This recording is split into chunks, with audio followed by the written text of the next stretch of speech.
rivalry.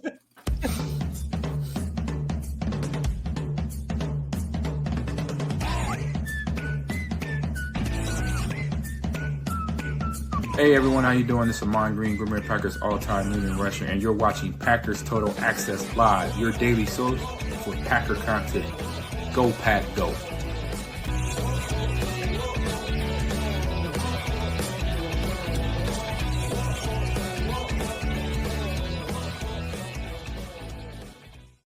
What's up, guys? Welcome into Packers Total Access. My name is Clayton. You can check us out on packernet.com. Find me on Twitter at Packers_access. Join alongside Emilio in Tennessee, along with a fresh burrito. We've got Tim back in the fold here in the great city of Green Bay, here to talk some Packers and more specifically some mini camp news. Hopefully everybody's doing well out there. If you would, hit that like button on the way in. Feel free to subscribe to the channel. We appreciate everybody making us support. I have a question, Clayton. What did you do to the chat? I have no idea, man. It's I noticed there's nobody chatting in there. When I'm looking on my phone, it says choices for families. Explore simpler, safer experiences. Imagine that. So they screwed it up, huh? Let's see if we can go do this. Too old. Look at this determination to get in the red zone. He came over here because YouTube comment section was off, and we got Greg Rice piling through on Rumble. Unbelievable. That is disabled for this live stream. Uh-oh. Greg Rice was like, I got some advice for y'all. Take 2 weeks off, then quit. Of course, we notice it as soon as we go live, right? Yeah, that's just the way that goes. Let me see. I mean, there's nothing on my end. Nothing. Well, I just changed it to where to join the Patreon, right? You can comment right in the Patreon group. Very true. That's very true. Yeah, this is live chat. There it goes. There it goes. We're back up and running. We're cooking. There it is. There we go. Cooking with Crisco. Yeah. Elder Grimm said fart. There you go. It's the best. All right. It's nice to know that Rumble is working in case United Bates says we're in timeout. Probably deserved it, LOL. No, we're good now. Everybody can hop back over to YouTube or whatever platform you want to use. It doesn't matter to us. But I'm not sure what happened. It gives me the option. Not that anybody cares about this, but I'll take 60 seconds to explain it. It gives me an option to make it friendly for kids or not friendly for kids. And usually I check it's not friendly for kids because, we'll slip up and say Jacob. Jacob. Yeah. That's exactly right. Definitely. So, tonight I was like, let's just click it friendly for kids. We kept it pretty clean, I feel like. That must have been what happened. They won't allow it. Yeah. So, there you go. Is what it is. 2-0 for this. I will watch live on MySpace. Oh, man. Taylor says, Clayton, y'all thing went crazy talking parent control. Hey, man, listen, we're just trying to keep this world a better place. You know what I mean? He said, I'm a grown-ass man. I'm going to give him some. Those are the comments. They know us. They knew that was happening. That's why they said, let's don't allow the comments tonight. So, all right, let's get everybody's take. If anybody has a take here, if you guys have something you want to mention that maybe you learned today, heard about that I might have overlooked, anything at all before we dive into the mini camp info here. Anything at all on the forefront of your all's mind? Big E in the house where he belongs. Yes, sir. Not doing any heavy lifting, but he's there. He's engaged. He's a part of this team. And I think that's my big takeaway, right? The professionalism being exhibited by Elgton Jenkins right now, even as he's trying to rework a deal in the kind of later stages of his career. So a lot of respect for Big E. I think they'll get something worked out eventually.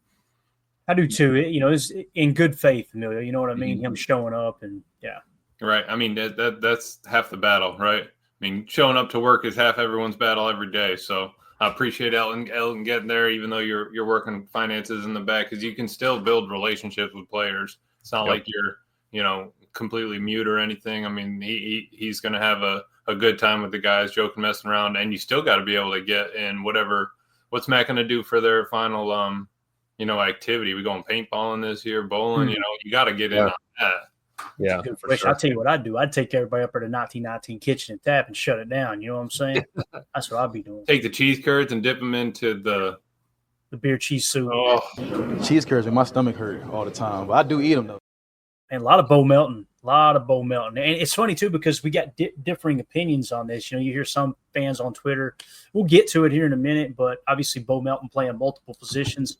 Some people are looking like, oh boy, he's gone. Like they're trying to give him one last shot to, do something significant here. Nope. And like Taylor says, Bo Melton stock just went up. And as Tauscher said earlier today, and again, we'll talk more detail in a minute, but Tauscher said today, the more you can do, the more valuable you are. So I don't know. Right. I'm just kind of sitting back, Tim, going, I really don't know what the hell to think, to be honest with you.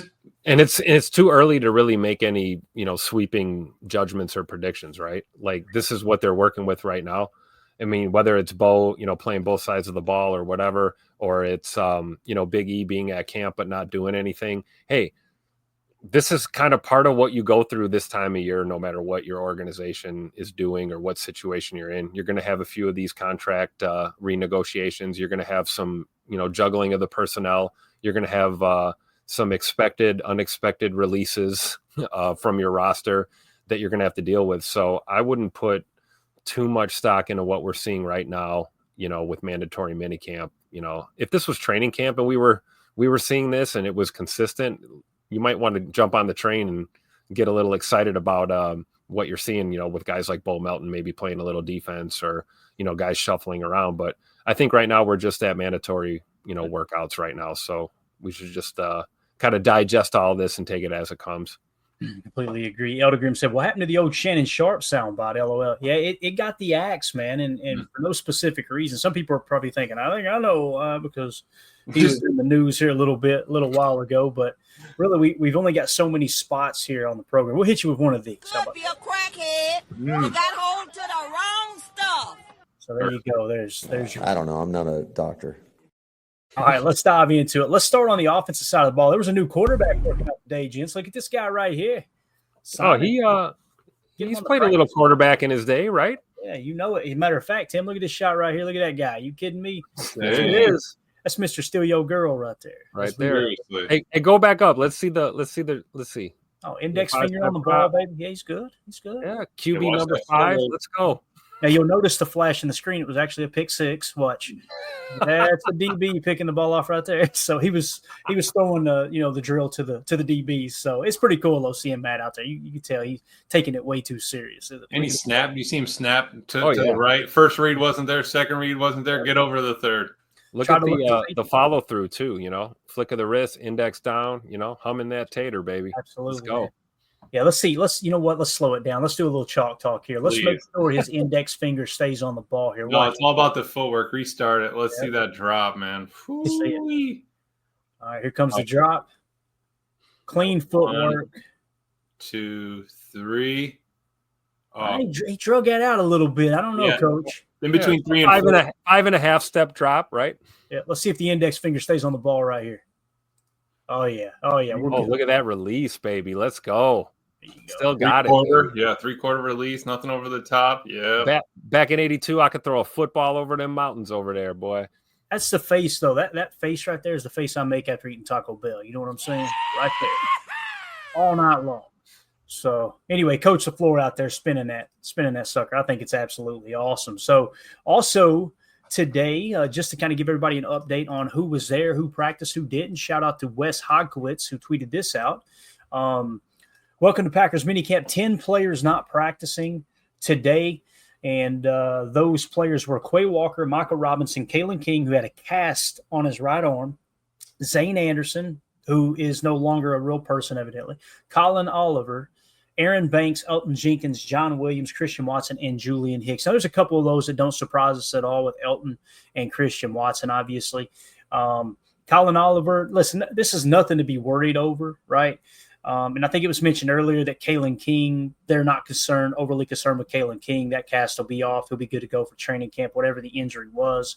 I like to think that he got into a fight with somebody who's running their mouth, and the other person, took the brunt of that wrist, that hand. You know what I mean? Somebody had to catch those hands from Kalen King. So I think he'll be fine. Again, when you look at this list, I'm not overly concerned, but I will say this, a Christian Watson, kind of exciting.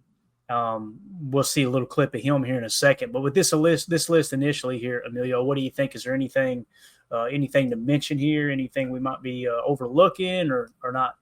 Yeah, just a couple young guys there and some new talent. I mean, it's you're talking Micah, Kalen, Colin, new, young, and then you got Aaron Banks, new, Elton going to a new position, obviously, but he knows what's going on. John Williams, young and new, Christian Watson, and Hicks there. I'm not mad at it. You're going to have injuries. You never know what the 53 is going to look like at the start and at the end.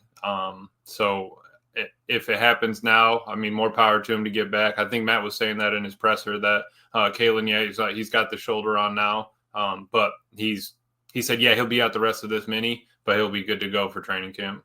Good deal. Respect Orange just says Emilio broke his hand once from patting himself on the back too hard. So it was my wrist, actually, but yeah. Tim, anything stick out to you here, big dog, with this list here?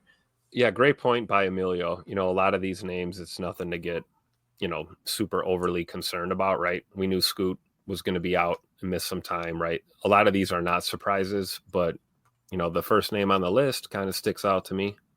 My boy Quay. I'm wondering what's going on. Nagging injury from last year. There could be an abundance of reasons why. Could they be getting his contract done, Tim? Could be that. It could be very similar situation to what we're dealing with Big E right now. So I don't know, but that would be the only one that I might raise an eyebrow at, wondering why my boy Quay's not out there getting those reps in. But you guys know how I feel about our linebacker room. More reps for the young guys. Let them get it. So We'll see what happens. Yeah, and there's no pads on, right, Clay? So it's not like you're losing physical reps. You're losing mental reps and, kind of going through the motions. As long as you're there paying attention, though, you should be able to step in and do that when you get to it, in the summer. I think we got a clip from Big E earlier today talking with Jacob Monk as Jacob Monk was taking reps, almost like he was helping coach up Jacob Monk. This is strictly contractual. This is something where, hey, this is a little bit of leverage for him. Let's get this deal worked out, get a little extra guaranteed money, and then we'll be off and running. So I'm not too concerned about. Matt Schneidman put a similar tweet out just to kind of cross-check everything in case we missed something. Elton Jenkins here at practice, but with the rehab group. They said he was riding the bike most of the day, just working on cardio, I'm sure. Kalen King has a cast on his right wrist and isn't practicing. We talked that Matt LaFleur said he'll be ready to go for training camp and then also not participating. See if anybody else pops up here. I think they're all the same names, right? Aaron Banks, Christian Watson, Quay Walker, Zane Anderson, Colin Oliver, John Williams, Julian Hicks, and Michael Robinson. So looks like everybody kind of reported the same thing there. Let's go to the chat real quick. Chris Coleman said, anyone notice Savion wasn't doing push-ups with the rest of the offense was? Maybe injury related. We've been kind of speculating, Chris, and that's a good eye there, man. Appreciate that information. I didn't notice that, so thank you for sharing that. Yeah, I think there's rumors that he might have a little bit of a shoulder, and that's why they've had the red jersey on, that type of thing. Even though they're not tackling right now anyway, it's very, very low, if any, contact. You just want guys to be aware, hey, be extra cautious around this guy. I think that answers the question, don't you, Tim? Oh, yeah, absolutely. You guys see the clip Packers social media released a couple of days ago. I just kind of caught up on some things today, getting back in town, and I saw the Matt LaFleur mic'd up.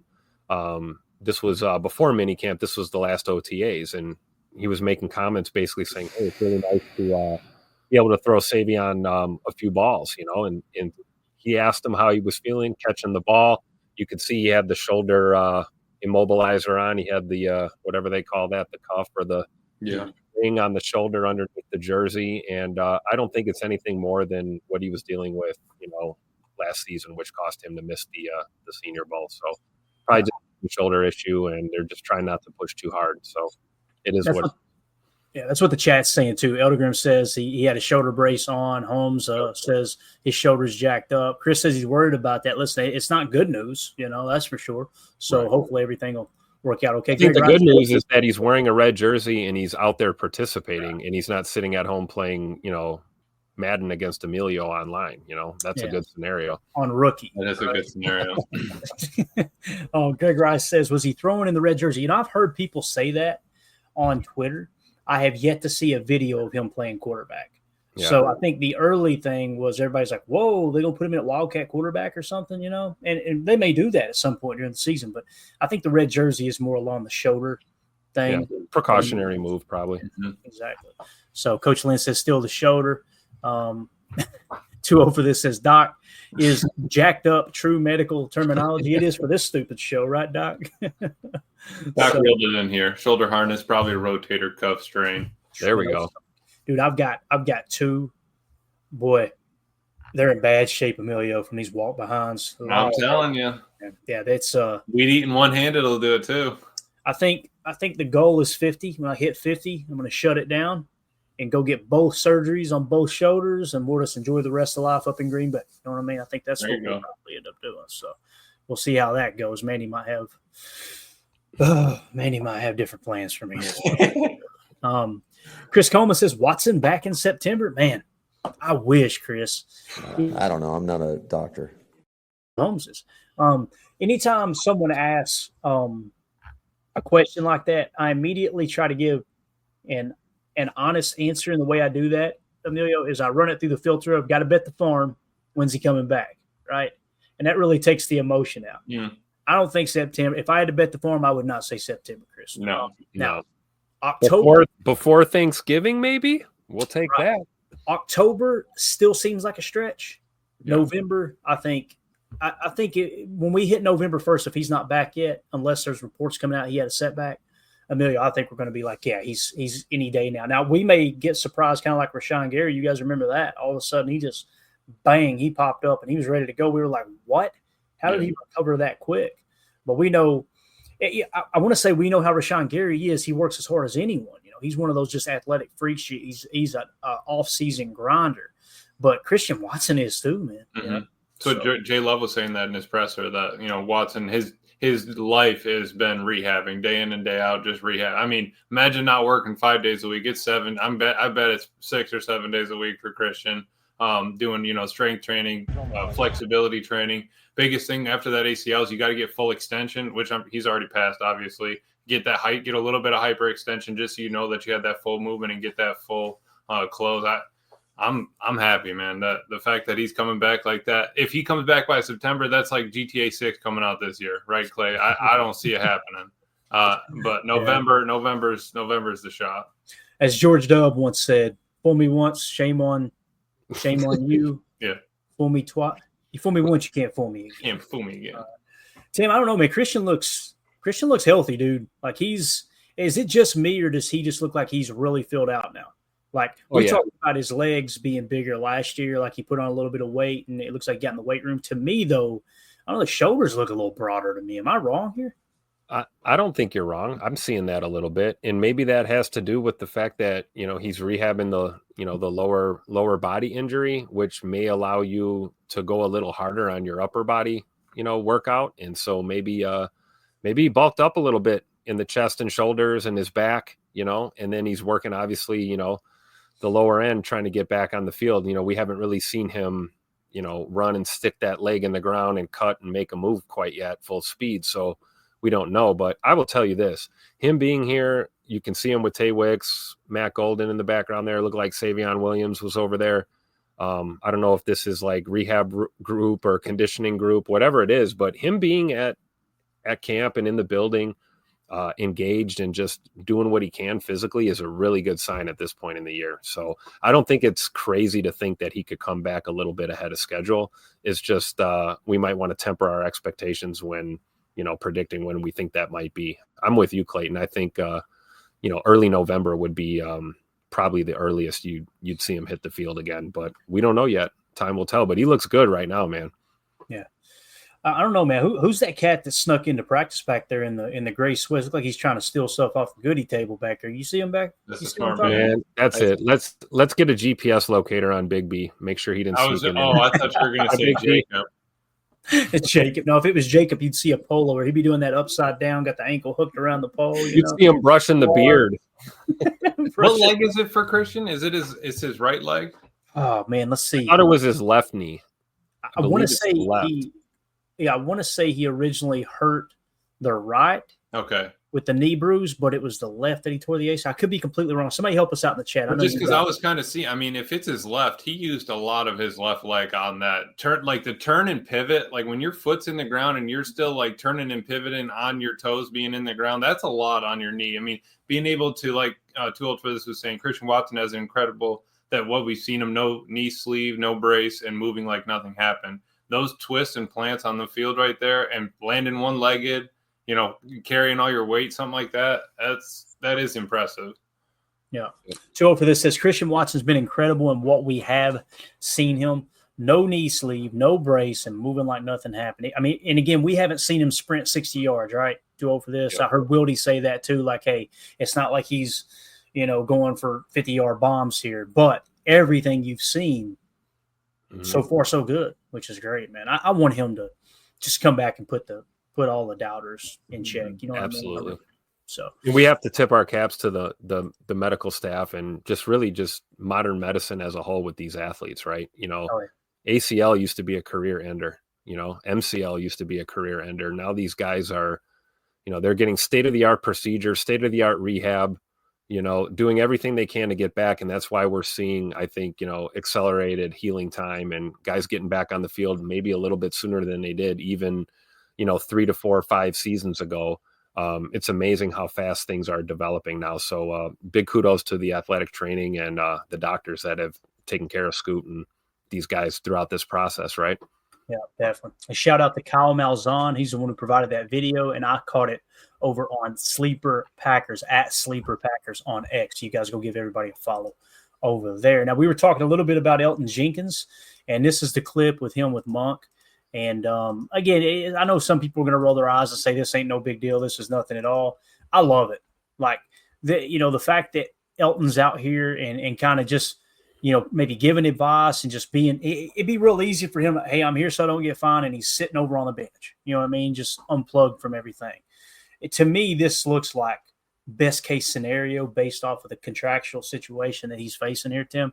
And again, if you think he should be practicing, look, we can agree to disagree. It's totally cool. Yep. I can understand where he's coming from. And I can also understand where the Packers are coming from. They structured this contract in a way, Tim, where they can, if for some reason Elton hits that wall and they decide they want to move on next year, they have covered their bases to where they can move on with very little salary cap ramifications. However, you want him to change positions, lower that value, play center now. It's kind of give and take. I think you should meet in the middle somewhere there. But I agree. And I think that's why you're seeing what we're seeing, right? The Packers aren't, upset that he's doing what he's doing right now. They understand what's going on. And I think, to Big E's credit, you're right. He didn't just show up like, hey, I'm fulfilling my obligation. I'm going to go sit here and drink Gatorade all day and thumb at Instagram and not pay attention to anything, Yeah. He's engaged. Look at the extra reps that, our backup centers or potential backup centers are going to get.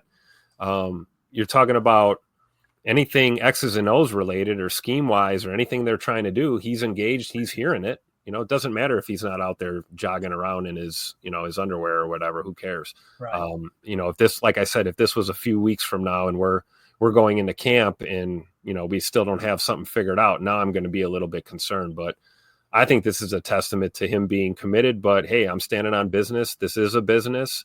Nobody's wrong in this situation. This kind of reeks of the same thing with the Jair situation. You can feel how you want to feel about it. Both parties made their position known. They couldn't work out a resolution. They had to part ways, right? Well, I think we're going to see the opposite with Big E here. I think they're going to get something done that'll probably keep him in Green Bay at least until he's probably 34 years old, something like that. So just a matter of time. Yeah, and Rod Jens here in the chat. Thank you for the info, buddy. Said it was his right knee, so it was his right knee that he tore at ACL. Okay. So he wasn't spinning and planting on that one, but he did jump up with a head explosion with it. So either way, honestly, the fact that he's not wearing a brace right now, I'm pretty sure I wore my brace for like a year plus, almost 2 years. Like I was just worried, it's just that mental hurdle. Yeah, United Bates with the super chat. Thank you so much, Bates. He said when Watson went down and Bears cornerback Jalen Johnson immediately called for the medical staff and prayed for him. That was awesome. Rivalry aside, that's why I love the game. You couldn't have said it any better, Bates. Yep. And I remember part of me was like, damn it, I want to hate the Bears so bad, but in that moment it was like, what a classy move. You know what I mean? Mm-hmm. It was just, yeah. And Jalen Johnson's one of those guys been vocal and talked a lot of trash in the rivalry and everything. But, yeah, mad respect. I love how Christian's mom responded on X, his dad as well. Like, yeah, you could just tell immediately Jalen knew what it was. We all knew what it was. Just so it went down. So, very well said, Bates. And listen, man, I've always tried to get along with other fan bases because they're just as passionate about, whatever team they're following as we are. So we're like, there's that common ground. I will say though, man, social media is true. It's It's just a different animal. People don't talk to each other like that in real life. And that's Right. one of the reasons why I don't like it. And that's why I try to just block people and move on. Every now and again, I'll get caught up in a little trash talking. But now my go-to, you guys see me do it on Twitter. The Bears start talking crap. I just hit them with that Kevin Hart carrying that thing. And it said, we're going to be here. We're going to be here. Oh, that was I saw that earlier. Put literally all the wins that the Packers had in a row or what have you. Oh. So it was like the last, 20 meetings where the Packers just absolutely dominated. So I think you hit it on the head there, Clay. Like trash talk, right? That's talking trash, talking a little, throwing a little salt out there, seeing what it sprinkles on. Nothing wrong with that. But you're not going to wish injury or terrible things to your rivals as much as you can't stand them. At the end of the day, man, this is a game. And I think Bates hit it on the head, dude. I remember that play. It kind of reminded me of, I'm aging myself here, but I remember watching Lawrence Taylor and Joe Theismann's career. And, the minute that play happened, the first person waving medical staff to the field was Lawrence Taylor. And he felt terrible about how that play turned out. And you look at Jalen Johnson and Scoot, I mean, that was a non-contact injury. So it wasn't even a crazy hit. And you've got a division rival, that's taken a minute to just, really be a good sport. And I think that in this day and age, like you said, with social media and a lot of the chitter chatter that goes on, we get lost in that respect of the game. So I think it's important to highlight things like that. Yeah, I really appreciate Bates bringing that up. It's true. Just like when you got to go through the line after you get smoked in a game, you still got to go through shake hands, right, Clay? Yep. But playing baseball and all that, you got to do that, I'm sure. I was telling a story to Eric just yesterday. I heard Another One Bites the Dust came on a video, and I was like, "Good, I want to love the song, but I hate it so bad." And he was like, "Well, you hate it." And I explained to him that I won't go as in depth. I remember it like it was yesterday.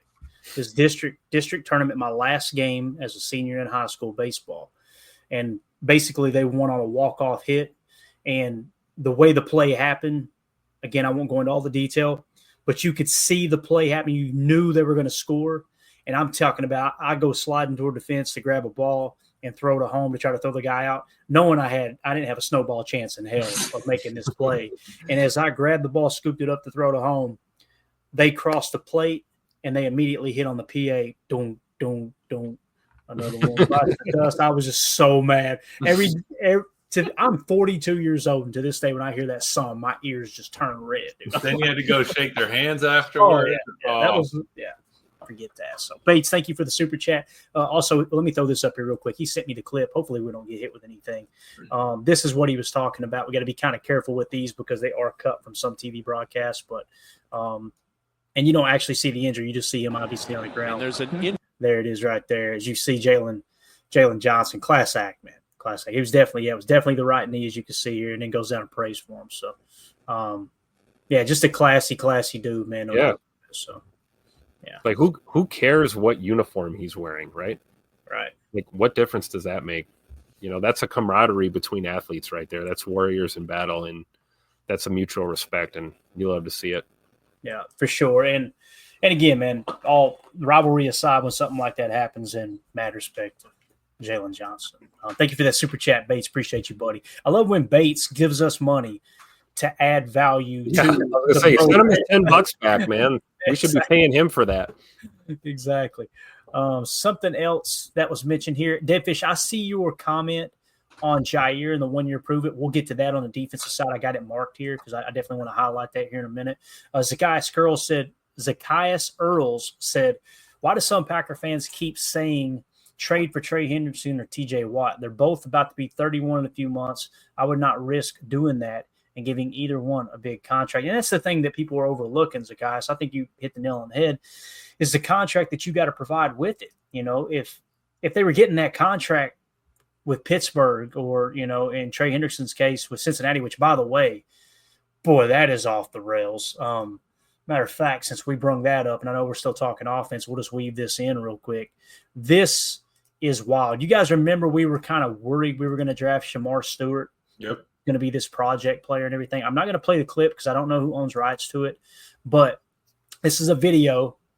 It's actually 33 seconds long. I think we're good here. So ML Football tweeted out, said, "Wow, first round holdout Shamar Stewart went off on the Bengals." quote, I'm 100% right. It should be a no-brainer. In Trey's case, talking about Trey Hendrickson, it should be a no-brainer too. Y'all, talking about the Bengals, just want to win arguments more than winning games, in my opinion. Just wow. So is it just me, or did we – listen, the Bengals are a dumpster fire when it comes to this stuff. Don't get me wrong. Emilio, the big joking matter was Pat McAfee taking credit for them getting an indoor practice facility because they didn't have one before he started roasting them. And all of a sudden they built one. They're a weird organization, but man, you drafted this dude first round, letting some terminology, deter you from getting him under contract. But the other thing, man, with Shamar Stewart, it's like, could have done this anywhere, could have done this. If we'd have drafted him and our first round pick sitting there. Right. And that's why you do the top 30 visits. We mentioned that. Top 30 means you're interested, right? Those 30 visits mean you're interested, but you're getting them in and you want to do an interview. Who knows, man? Goody could have done the interviewing process and had 2 or 3 of the lead scouts interview him and be like, nah, let's just stay away here. Right, because that was the guy that was going to need to kill him again, right? That was another project guy, another one. Hey, he's a freak athlete. That's awesome, but how much time do we have? Who's going to do it? You're talking coaches again. I mean, Covington. Did you know? Are they going to be able to teach him those things? So yeah, I think it's huge. And I didn't even know that it was McAfee that got him to build that indoor. Because even when you drive by on the highway and you look down, it's like, dude, I was playing on a field like that in high school, like next to the highway. Like I remember high school games, like where people are honking as they're driving by at Friday night. You know what I mean? Like there's no way an NFL team is just playing underneath the highway. Yeah, definitely.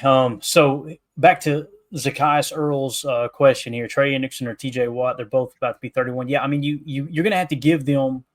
They're probably looking for a 3-year deal with a bunch of guaranteed money, and. We showed you guys TJ Watt last year. Now, listen, it could have been a down year. He may rebound and be as dominant as he's ever been, but Lucas Van Ness had a higher pressure rate than him. He had a higher quarterback pressure percentage than TJ Watt last year. And you guys know we've been as vocal as anyone, too, about Lucas Van Ness. He didn't have a great year. Mm-hmm. Now, he really improved in the second half of the season, and we had that progress stopper talk that we had mentioned, there with Preston Smith, and that might have helped once you got him out of the room. You can give LV in a few more snaps, but yeah, I'm not on board with trading for either of those guys. I'm just not, man. I'm trying to think of what position I would be okay with for a 1 year rental. Edge defender's tier 1, but it just, to me, it's not a 1 year rental, Tim. It's something you're going to lock them up for a few years and you're going to be stuck with some guaranteed money if it don't work out. Yeah, edge would not be the first position group I'd look to target right now. And that's no disrespect to these two guys because they're obviously, at the top of their game. They're the elite of the elite in the NFL at what they do. Let's be honest. But they're getting older, right? Mm-hmm. I might take a 1 year rental on a corner. That's what J. Cole said. Corner and what's up, Holmes? Yeah, J. Cole. Yeah, what's up, Dr. Holmes? For sure. Corner maybe. With Ja's departure, and we've got a lot of young crop of talent there that you never know what you're gonna get. In the words of Forrest Gump, but I don't think it's worth pursuing guys like that, honestly. Interior D-line, maybe, if we can add somebody there, in the middle. But on the edge, I don't know. Yeah. Marco Day says, so is this live? And, of course, Respect One just comes right back and said, no, this is suck. Couldn't have said it better myself. All right, let's get back to offense, what we're supposed to be talking about here. But, again, that was a good conversation piece. We appreciate y'all chiming in with your comments in the chat. Hit that like button if you just jumped in. Feel free to sub to the channel if you're new here. You'll probably unsub in a couple of days, realizing how bad this show sucks, but we appreciate you swinging through for the evening. Mm-hmm. Wes Hockowitz fired off a couple tweets during minicamp today. Mecole Hardman with a hell of a one-handed snag on a 4th and 11 play to end threes. Came after the sack. Clifford snap ball just before time expired. So Mecole Hardman, little one-handed grab there. And then he goes on to say Malik Heath had a nice day, just caught a deep corner from Clifford in threes. And then another tweet, I don't know which one came before the other, said Malik Heath came free on 3rd and 3 in 2 minutes with one for a 31-yard completion. Time runs out, though, after Cooper gets Hardman down, quote down, obviously didn't take him to the ground, 2 yards from the end zone. So you're seeing multiple things there. Mecole Hardman, one-handed grab. You're seeing Malik Heath having a good day. And this is Wes Hockowitz is awesome. His coverage is just, man, you go and listen to him on Packers.com. It's just a breath of fresh air. Follow him on X too, because look at the posts. 6 hours, 6 hours, 6 hours. These are rapid fire. This is as it's happening, as he's seeing it, and he's calling it like it is. And you got to love Wes, man. Great coverage. And this is just after, like you were saying, Clay, their pod, that unscripted. I think they did it right before they went on. There'll be another one later this week, and then they're off too. But yeah, man, they just hit some great points, and being able to have them in the building, and then coming out and giving you just a 30-minute just snippet of what's going on. I love them. Yep. Yeah, same. So again, the thing that sticks out, Mecole Hardman, good day. Malik Heath, good day. And I love that just Cooper, once again, right, gets Hardman down 2 yards from the end zone. Cooper's when was the last time we heard anything negative about Edgerrin Cooper? Seriously, throughout the season last year, the only thing I heard was after he had his best game, the coaches said he needs to be more cap sound, and we're like, damn it, if you guys consider that negative, the way he played on Sunday, we're in good shape. Yep. I mean, honestly, when was the last time we heard anything bad about Edgerrin Cooper? That's kind of one of those things where you file that in there's always something to improve, right? There's always something you can do a little better. So maybe that was the one thing they had to pick on, was like, well, you're a little off on your gap integrity. Let's work on that. But, the other 99% of your game is pretty damn good. We'll take it, right? Yeah. 2-0 for this says the only negative about Cooper is he makes the other linebackers look bad. Here's the guy. All right. Speaking of not settling, this is pretty cool. Matt Schneiden put a tweet out. Tucker Kraft said, one thing I feel like I could have done better was separate in man-to-man. Most of my game was check downs underneath and yards after the catchability, so I'm looking to put it all together. More on unlocking downfield game while retaining what he does as a blocker. Here's what he had to say when they met with the media immediately following minicamp today. Absolutely. We'll take like a seam route, for example, like not being able to push my width past my landmark on the field, be able to stretch the field vertical, identifying if the linebacker in front of me is about to mash me inside or if he's going to drop to the hook, just read my keys, triangles in defense, just becoming more efficient pre-snap. But and then also, as I stated previously, just separating man to man. Bro, he's talking getting better at the vertical game, reading keys with the defense. Like this dude, if he puts together a vertical game, guys, because he was just yak central last year, right? And again, why was he so open on the underneath routes that he's talking about, Emilio? Because Jaden Reed was getting extra attention all year long, right? You're running that deep climb, and then you got Tucker underneath. Just check it down to Tucker. And there was a lot of stuff Jordan left on the field too, man, that he should have checked down to Tucker sooner. So if he creates a vertical game, think from the defense's perspective, they're going, all right, this number 85, listen, guys, we cannot let him get ahead of steam. Let's clamp down on him underneath. Now all of a sudden he hits him with a stick nod and goes vert. Bro, let's go. His hands are there. There's no two ways about it. Right. Yeah, and he's talked about wanting to be reliable and, be the check down, if you need him, look to him kind of thing. And Jay Love was even talking about it in his presser that they need to get him involved. Like it's going to be a big part of the offense to get Tucker involved this year. And they were asking him, is it something that you can get him downfield, with the ball in his hand? He said, we'll get a little game plan going together. But I think that's something that we do need to kind of focus on. If we can get the ball in Tucker's hands, that's going to help this offense and at least branch out and help other people get a little bit more shine or a little bit more space because they're having to worry about Tuck so much. No, definitely.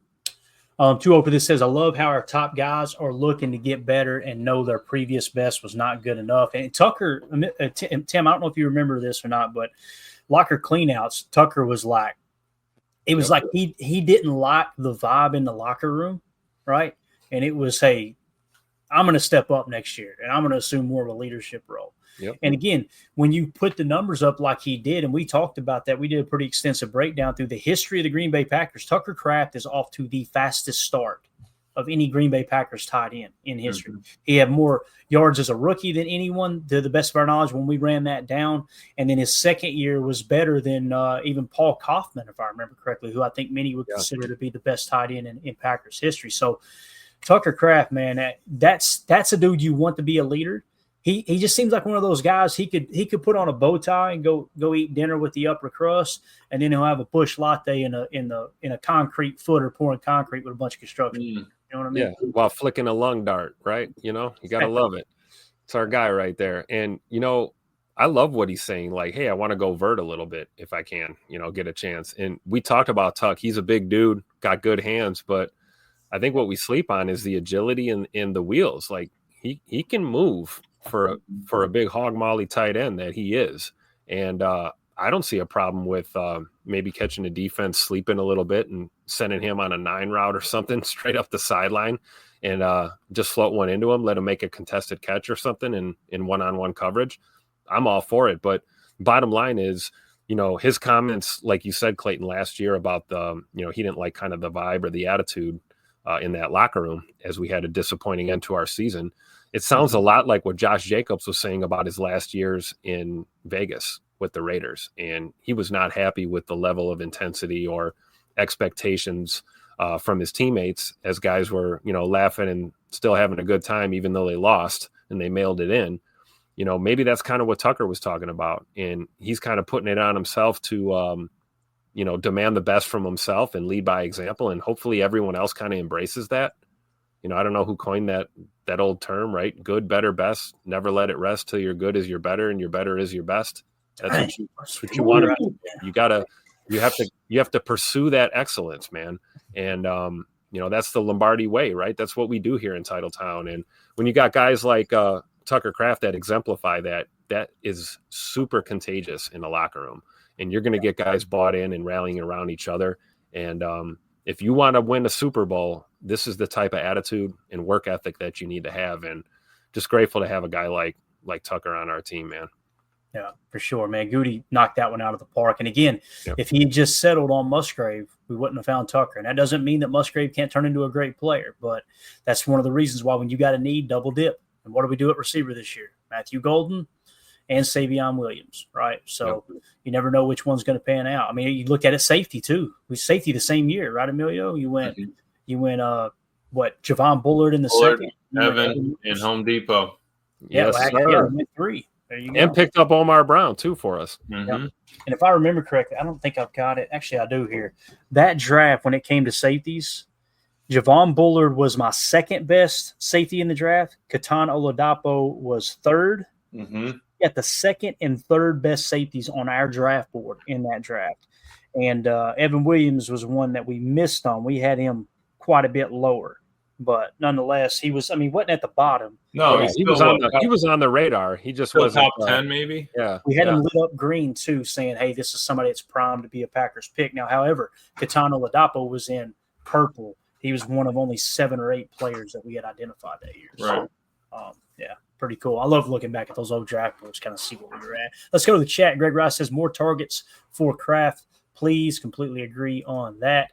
Ron Samble in the chat said, I've always loved offenses that use tight ends as primary target. Seems to open up the whole offense. It really does, man. When you can attack the middle of the field and you get that defense starting to clamp in, and then you got the arm talent that you have with Jordan Love that can take the top off the defense. Imagine them clamping on Jaden Reed like they did last year.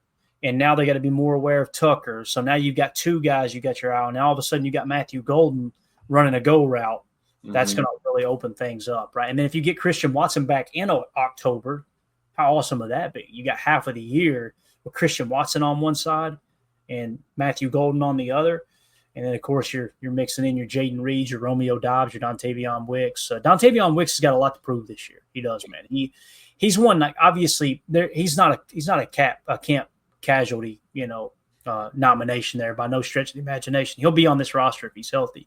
But he's got an opportunity to say, hey, look, guys, I am that dude that I showed you I was my rookie year. And hopefully he could do that. So moving along here, 2-0 for this says Tucker, Cooper, X, and Jacobs are going to bring this team to the next level with their leadership. It's a great point. And you got a couple of young guys and a couple of veterans, right? How cool is that? You got a couple of young guys on one, Tucker Kraft being young on offense.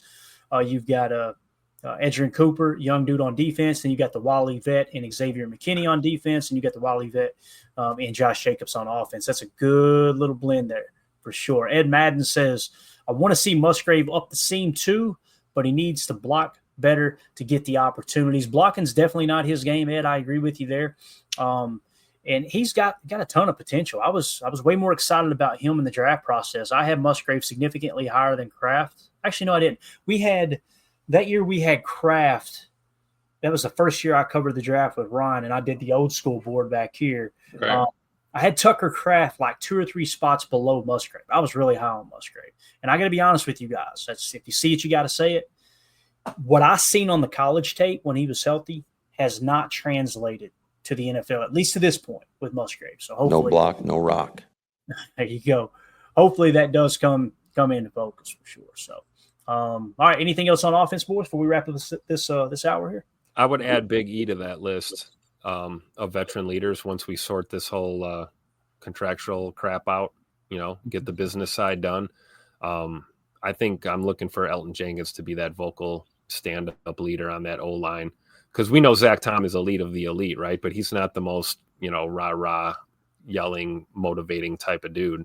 I think Elton Jenkins moving to center, maybe getting a rework deal, staying here for the next couple of years. He feels comfortable. I think he settles into that role and really helps Jay Love move that offense down the field. So I would look to him to be another one of those lead by example guys once they sort this crap out.